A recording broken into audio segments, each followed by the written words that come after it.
So welcome to my second of the series on perception. This is the part one or the first section of my material on critical thinking. There will be three of these units altogether. There's perception, then there's logic, and then there's persuasion. So three major units and lasting 6 to 8 weeks. So the first unit was the first half of perception, and that started last week, talking about, if I can get my screen to advance. So what I looked at last time was this model. That is, what is perception? The idea is that perception is how we make sense of sensory data. That is, it's got to be meaningful. How do we make it meaningful? We take this incoming data and we organize it through frames of reference. That is, over time, through our lives, we build up these frames of reference of what we can expect, what is meaningful action then in response. Each frame of reference tells us what is happening, and therefore also what we should be doing, how we should behave, dress, speak, and most importantly, what we can expect to happen next. That is, what are the outcomes that we're going to experience or likely to experience in this situation. And the example I gave is a classroom. You walk into a classroom, it's this physical space. Once you walk in as a student, you think you know how to behave, what you should be looking like, how you're expected to talk, and what should happen. You should be learning. That is, you walk into it, a room, you've got all these clues that tell you there's something going on that looks classroom-like. You decide, yes, this is my cue. This is a classroom, and then it tells you what is going on, but it could be wrong. That is, you've constructed that framework out of the data. It isn't that all rooms that look like classrooms, all situations that look like classes are in fact classrooms. There could be other things going on, or just as simply, it could be a classroom, but it's not your classroom. And lots of possibilities here. But your job is always to organize the data, figure out what it means, and then decide through that frame of reference that you unconsciously grab hold of. You decide this is not a work situation, this is not a home situation, this is in fact a school situation, and then you apply the frame of reference that goes with that, and you comfortably behave accordingly with the expectation that you're going to learn. So that's what we looked at last week. What I want to do is move into some of the details about how perception gets stuck in our heads and then what can happen with it. That is, the key here is that a perception is a construction. That is, it's not a sense, it does not identify what is real.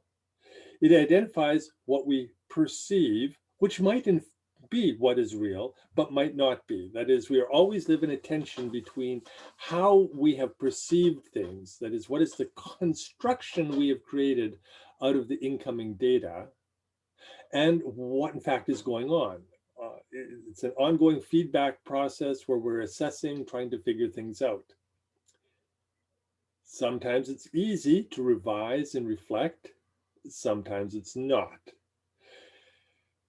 The question is, what are those things that make it hard to assess whether or not your frame of reference is accurate? And there are a number of factors, one of which that's very powerful is emotion. That is, if you find a frame of reference that is highly rewarding, that is essentially one that's related to the basic human drives, hunger, pain, sex, shelter, approval, those kinds of things that are really core to who we are, that can be extremely important, those frames become really locked in. That is, we've got a strong emotional connection to them. They give us a sense that this is what it is. That is, the emotion takes over from our ability to think. The frame of reference becomes locked because it makes sense, yes, but even more so because it feels good, powerful, whatever. That is, it's got this emotion with it that grabs hold of our mind and says, yes, this is it. This really is it. So once you've got this emotional jolt, this emotional connection, or even emotional reward, your frame of reference can be very hard to break, which means that if it should turn out that you were wrong, you were not, in fact, in a classroom, but you were learning a lot, which is what you went there for, you would then end up going, well, no, this is a classroom. Yeah, there's something wrong here, but it's not really wrong. It's really right. You cannot, because of the emotional linkage, you cannot let go of the frame of reference. Instead, you may well find that your frame of reference starts to shift to include this powerful emotional circumstance. That is, in future, you found this class so powerful, so transforming, that even though it was strange and wasn't really a class and the instructor didn't really teach or whatever, that now becomes part of your sense of a learning environment, that it has changed your frame of reference. So these experiences we have, if they're really powerful, rewarding, hit us emotionally, they then become locked. That is, we cannot get rid of that perception. And it can even change the perception, change the frame of reference, so that in future it ends up looking more like this, because we construct them. A frame of reference is not absolute. It's something we've constructed, and a powerful emotional experience will change what we expect, change what we feel, change our sense of what is going on when we walk into a particular kind of situation. Doesn't mean the future will match that, doesn't matter. But our frame of reference has been adjusted by the emotional power of the experience. So it's one of these things to be very careful about, is that these emotional locks really make a difference. We get stuck, perhaps. We get transformed, perhaps. But regardless, the fact that we have this emotional connection means that the frame of reference is very powerful for us. So that's the first part, first lock. There's another one. Solutions. Frames provide us with the tools to solve problems. That is, our life is in many respects simply a sequence of problems. A frame of reference is in itself a tool for solving problems. Basic problems like how do we live and what's going on in the next 20 minutes are guided by the frame of reference we're working from. But it's more than that. A frame of reference can give us a sense that we are solving major problems. And once that happens, that frame of reference, again, can be hard to break. That is, it becomes an uncritically accepted frame of reference. It's solving problems. I mean, what else can we ask for? So that once you see a frame of reference solving problems, you start going, wow, okay, this is it, I'm in. So for example, if you're in a classroom situation and the class instructor says, I'm not going to talk about this course is a course in organizational behavior. We're not going to talk about organizational behavior. Instead, we're going to talk about thinking about people. Oh, well, what is that? And the instructor says, because thinking about people is more important. That's how we can really begin to solve our problems, our relational problems, our career problems, and in fact, to solve work problems. And so all of a sudden, the frame of reference is shifted. So this is not going to be a course in organizational behavior. This is going to be a course in how humans act, people behavior. Okay, and that now all of a sudden, my sense of the class has shifted. I now have this sense that this is valuable and good, and this is what really good teaching might be. That is, it's not about the course content. It's about learning about the underlying assumptions and underlying drives, and you've been transformed in your thinking because it's solving some really interesting problems, and you get locked into it. This is what it is. This is what's really going on. This is valuable. Now, the issue there is in part that we intuitively go into every situation trying to solve problems, and often there are no solutions. But when we find something that begins to hit us with a sense of solution, we get really locked into it in terms of perception. So it turns out that that class it's talking of, that was supposed to be organizational behavior, that is not, well, in fact, it isn't. And the instructor wasn't the real instructor. And next week you show up and they go, oh, sorry for the embarrassment, for the situation. It's very embarrassing for the university. We made a terrible mistake. But you're going, but it was so good. No, that is what we should be doing. That is you've locked into it as a perception that it was a good class because it was solving problems. The university might say, no, that we didn't, just everything was wrong. We got the wrong person. We didn't organize it wrong. And now we've got a good instructor who's really going to teach organizational behavior. So it's like, and you end up going, but it was better. It was exactly what we needed. It was solving my problems. I don't want to go back to organizational behavior.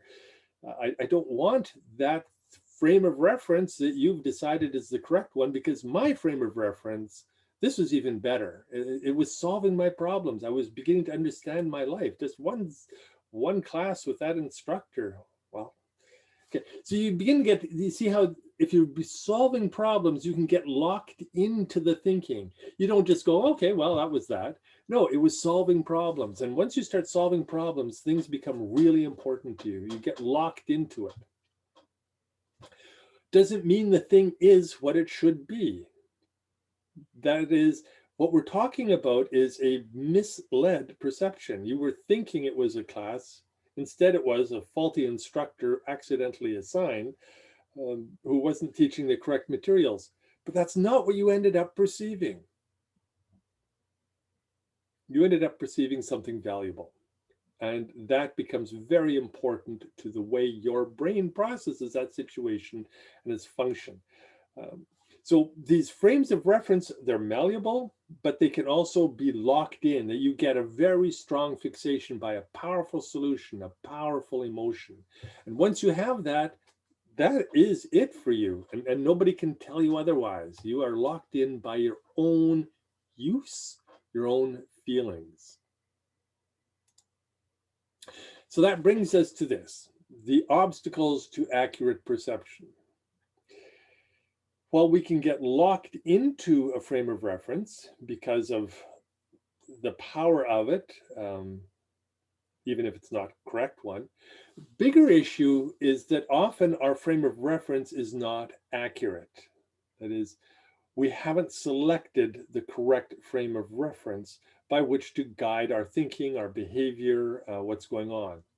And so here are a list of the sorts of things that can lead us to misread what is the correct frame of reference. That is, our perception is fundamentally wrong. Why? Well, if we go into a situation with emotions, that quickly triggers us to perceive things in line with those emotions, rather than how those clues and cues might otherwise point us. Excuse me. Similar to emotions, stress.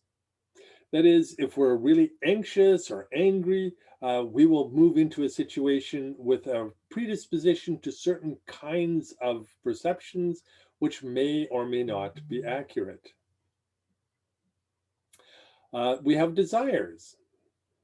Desires drive much of human behavior.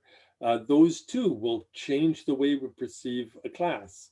If our desire is to make friends and we walk into a classroom, we see it as a room full of potential friends, which it may not be.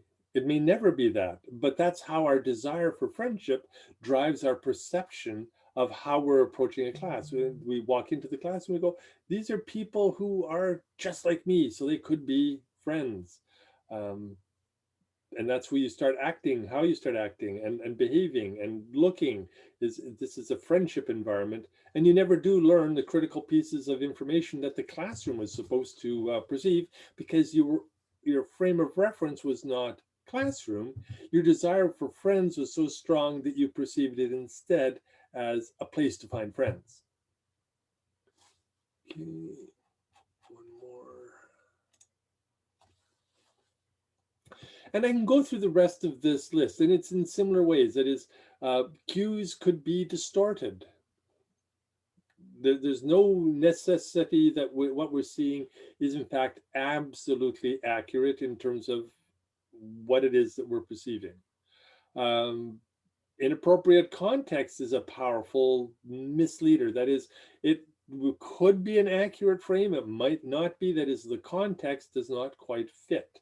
So if you come across a group of people sitting in a circle on the Vancouver waterfront, there is no reason why you would think, well, this is a class. You might just sit down and decide to join them and listen to their conversation. And then you find out, well, there's in fact an instructor talking to his class who just took his or her class down to the waterfront because it was a beautiful day. I use that example because I've done that, and that has been what happens. That is, the context, waterfront, not box in a building, changes the way people perceive what is going on, and the passersby do not perceive a classroom until they sit down, and then they find out, oh, right, and then they get up and wander off again. That is, we use context as an important source of information. Culture, ethnicity, again, powerful tools that tell us what something is or is not. It's another way of talking about the place we grew up and the memories we have from that. They shape the way our frames of reference come together, what they look like. It is not uncommon for students coming from other countries to come to Canada and say, this is not a classroom, this is not a school. Well, yes, it is. But they were raised in a different kind of environment where there were different authority structures, different ways of providing information. I mean, the whole idea that an instructor might ask for questions or say, I don't have anything to say today. Tell me about your readings. What's going on? What did you learn? Completely foreign to some students. Or there's no final exam. No, you have assignments to do. Very different environment coming out of the Canadian educational context that might not be shared. And then a student goes through a terrible clash. Like, is this really an education? Am I really going to learn anything here with this weird way of doing things?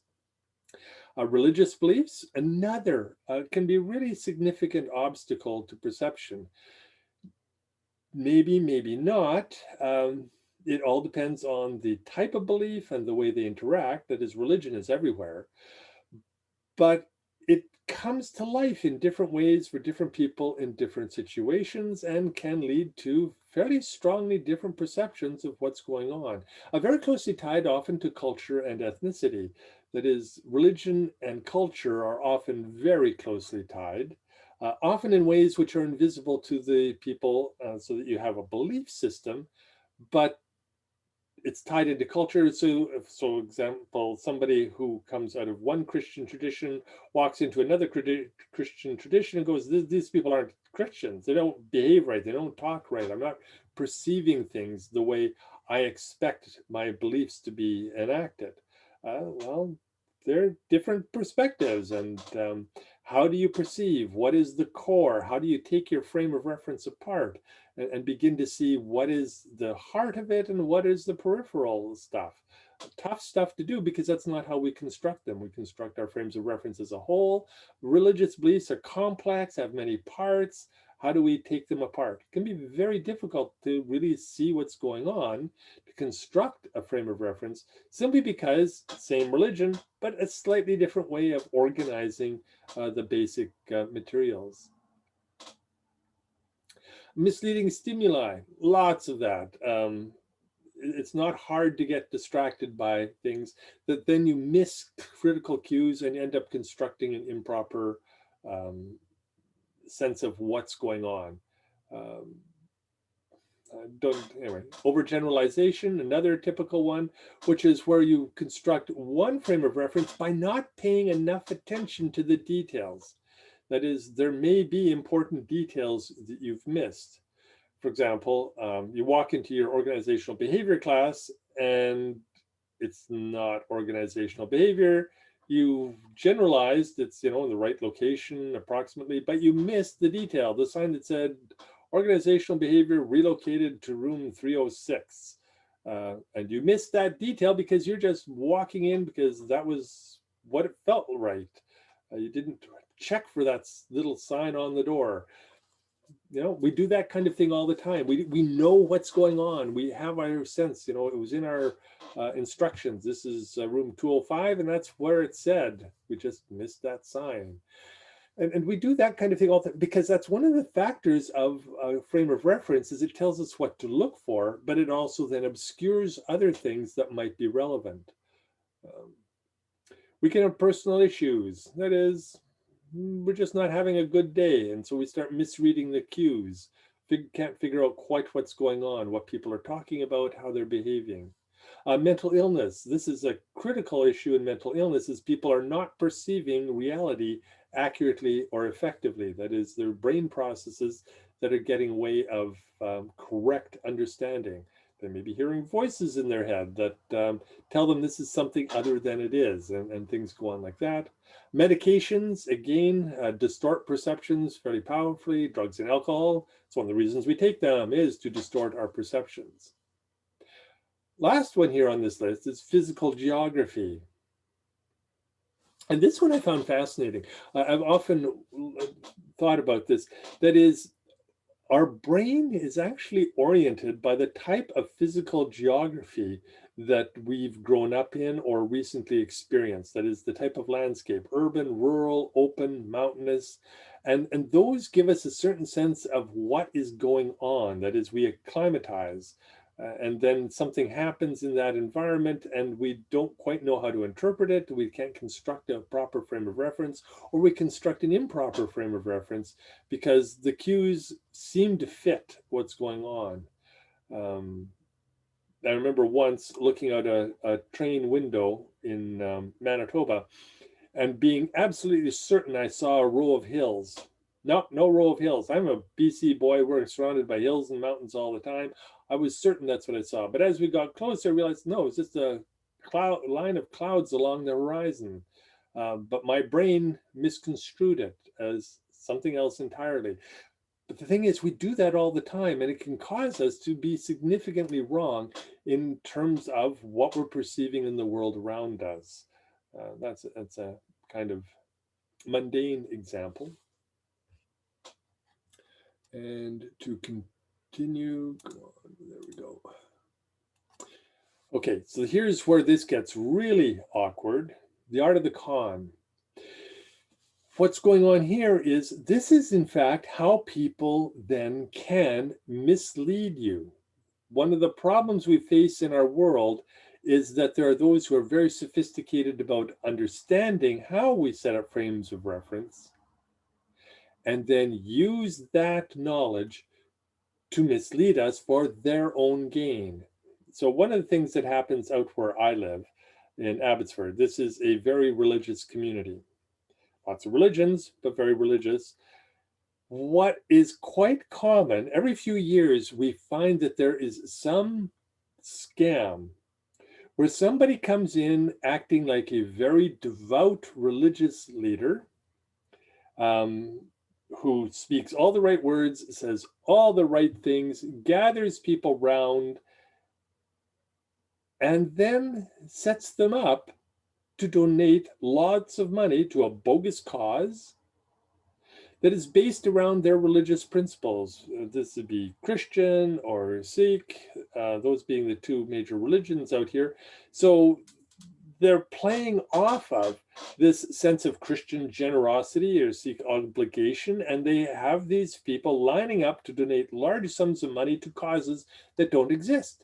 And these people, they express piety, they show you these pictures of what they plan to do or where the money is going to go or the source of the need. They play upon emotions. They set things up so that people come to this understanding of deep religious devotion and commitment that is honored through the gift of money.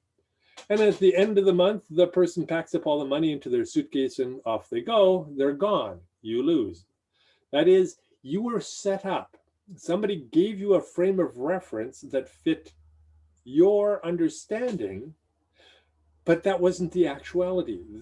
You were fed this information, you made it into a frame of reference, and then the con artist used that to get money from you for their own purposes, and out they go. Good people get taken by that all the time, in part because one of the things that con artists know is that people, for the most part, do not question their frames of reference. That is, if you come in looking right, talking right, giving the kind of message that fits with what people have heard before, legitimately, all of a sudden people will perceive it as a particular kind of situation, and you can exploit it, manipulate it for personal gain. So quite a powerful approach, which leads to pretty much the end of the presentation. We're getting very close to the end here. That is, how do we start thinking critically about perception? How do we get there so that we are not so easily trapped, or we can get ourselves out of the trap relatively quickly? So here are some tools that you can use to think more effectively about what you're perceiving. The ideal of being able to perceive more accurately. So first, recognize that perception is always through selection, and therefore also of rejection of data.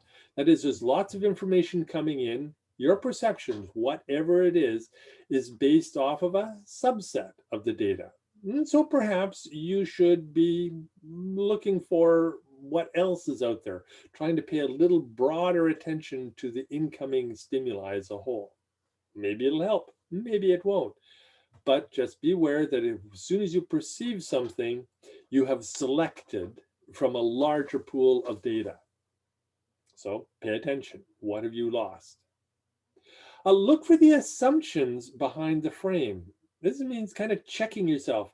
What you've got is an unconscious framework, and it includes a lot of assumptions. When people say this, they mean that. When they look like this, it's because they're that. Well, just hang on. Okay, just be aware. Those are assumptions. People can break those assumptions. A holy man might come in a suit and dress, a suit and a very fine, or a fine dress, not in a robe or other religious garb. It might be quite different. Or alternatively, you're expecting a business professional to show up in a suit and tie, and instead it's somebody in jeans and sandals. That doesn't mean they're not a powerful business person. They're just breaking with the assumption that you bring to that kind of frame of reference. So you always have to be kind of checking yourself. What are your personal assumptions that you are bringing to this information? Is it accurate? Might there be a way of breaking it? The guy who pulls up in the Ferrari, is that somebody who's wealthy? Somebody who borrowed their friend's Ferrari? Somebody who stole the Ferrari? Or perhaps somebody who's wealthy? Our assumption is almost always that they belong to the car. What happens if it's just the guy who's driving the Ferrari from the freight yards to the Ferrari dealership? All of a sudden, you're not envious of the young man anymore. He's just delighted that he's grinning from ear to ear. He's getting to drive a Ferrari. You know, it's like, but we make these assumptions the moment we see things that, you know, the guy driving is the owner. Well, not necessarily, and often not. So it's always begin to unpack those assumptions. Explore alternative strands of the stimuli. But what I mean by that is you can construct alternate frames of reference from almost anything if you kind of pull out other aspects of it. It can actually be fun exercise. What else might this situation be? But it's just play around, imagine. How else could all of this data be accounted for in a completely different way, simply by using something else as a kind of guide to what might be going on? Might be imaginative, but it might also open your eyes up to what is really going on. Attend carefully to any emotions. If you're feeling strong emotions, where are they coming from? Are they coming from you? Is the frame of reference cueing them? Something in the environment cueing them? what is going on, because the moment you have strong emotions, it gets hard to think about what's going on around you. That's one of the reasons why con artists try to build very emotional cases. If they want money from you, they don't want, they don't, and it's a con, they're not typically going to come in and say, well, we need a little bit of money for this cause. We're going to build an addition to a school.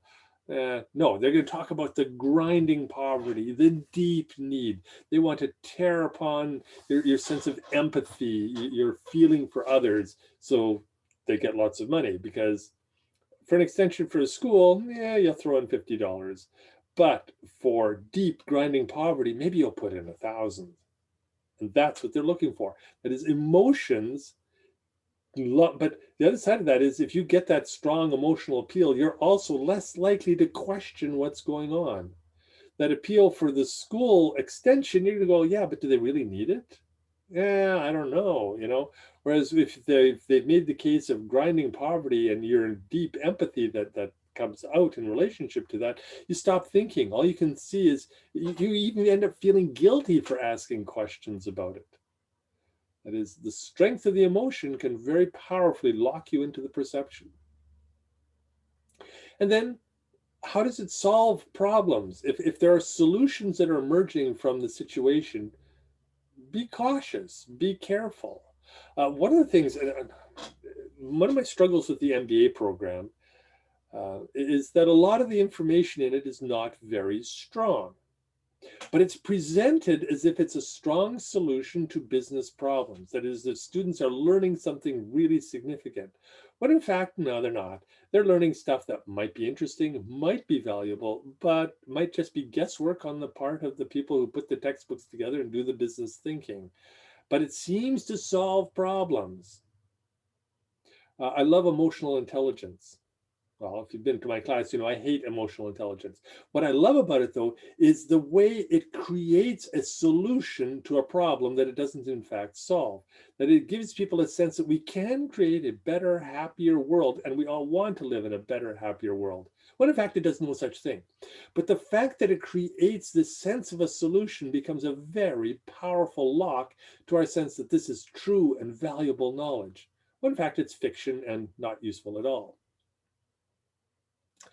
And last, apply a perspective of suspicion to all perceptions. That is, just get suspicious. Just always say, well, am I perceiving accurately? It could be wrong. What's going on here? What's the reality? What's the data? What am I genuinely seeing? So these kinds of attitudes, if you can just get them built into your thinking, help you then to get much more accurate about what you're seeing in the world around you, what is going on. So that's the morning's presentation. It's short. It's now time for questions and discussion. So I'll stop the recording and turn it over to you and questions.